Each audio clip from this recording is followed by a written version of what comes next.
38% IITians को placement नहीं मिल रही।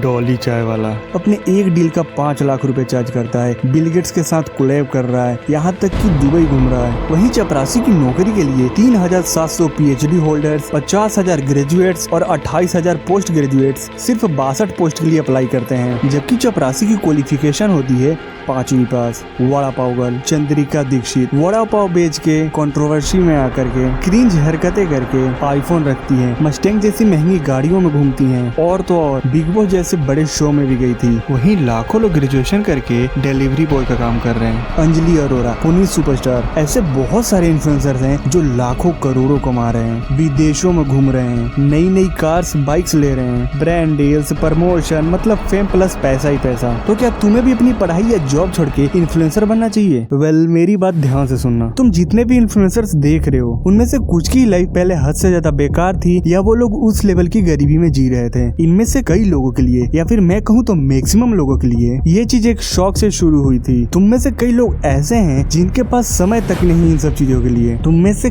कई लोग एक दिन भी किसी ऐसे काम को समय नहीं दे सकते जिसका कुछ अता पता नहीं है कि तुम सक्सेसफुल होगे भी या नहीं। यानी कि कुछ हुआ तो सही और नहीं हुआ तो कोई बात नहीं। अभी भी हमारे देश में कुछ लोगों के साथ ऐसी स्थिति है कि घर का सामान तक बेचना पड़ जाएगा अगर वो कुछ कमा के नहीं लाए तो। उन्हें पड़ोसी से मांगना तक पड़ सकता है कि कुछ खाने या बनाने के लिए दे दो। पर इनमें से कई इन्फ्लुएंसर्स के पास ये प्रॉब्लम नहीं थी। उनके पास ये एक एडवांटेज था कि अगर कुछ नहीं हुआ फिर भी फैमिली उतनी कैपेबल है कि वो कुछ और भी करना चाहे तो कर सकते हैं। उनके पास उस टाइम पर भी एक अच्छा घर था, एक अच्छा फोन था, कैमरा था और भी बहुत सारे इक्विपमेंट से इन चीजों के लिए। अब तुम्हें से कई लोग के मन में ये सवाल आ रहा होगा, तो क्या करे, इन्फ्लुएंसर बनने पर ध्यान दें या नहीं?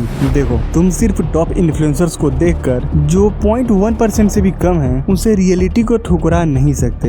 हमें डॉक्टर्स, इंजीनियर्स, टीचर्स, यहाँ तक कि कबाड़ी वाले से लेकर एक मोची तक की भी आवश्यकता है। डॉली चाय वाला अगर इन्फ्लुएंसर नहीं भी बनता या फेमस नहीं होता फिर भी उसे कोई फर्क नहीं पड़ना था, क्योंकि वो ऑलरेडी अपना चाय का बिजनेस एस्टेब्लिश कर चुका था और वो वहाँ से भी अच्छी खासी अर्निंग कर रहा था। ये इन्फ्लुएंसर्स चाहे कितने भी क्यों न कमा रहे हो, लेकिन एक बार जो इनका ट्रस्ट पब्लिक की नजर में कम हुआ या टूटा तो फिर ये ब्रांड डील्स, प्रमोशंस, व्यूज के साथ साथ ये कहाँ चले जाएंगे किसी को पता भी नहीं लगेगा। अगर तुम्हें इन्फ्लुएंसर बनना ही है और फैमिली उतनी कैपेबल है तो तुम एक चांस ले सकते हो, वो भी कुछ महीने या साल भर का। लेकिन अगर फैमिली कैपेबल नहीं है और तुम्हारे पास एक अच्छा फोन तक नहीं है तो कमाओ, कैसे भी कमाओ, लेकिन कमाओ और साइड से एक इंस्टाग्राम या फिर यूट्यूब अकाउंट बनाओ और उससे साइड से हसल करो। और अगर तुम एक स्टूडेंट हो और तुम्हें लगता है कि तुम्हारे पास कुछ समय बच रहा है इन सब चीजों के लिए, तो तुम भी साइड से ये काम कर सकते हो, लेकिन उससे उम्मीद उतनी ही रखना है जितना से तुम्हें हर्ट ना हो, कि अगर कुछ हुआ तो ठीक और नहीं हुआ तो कोई बात नहीं। बाकी लगे रहो रियल लाइफ में भी और एक ना एक दिन तुम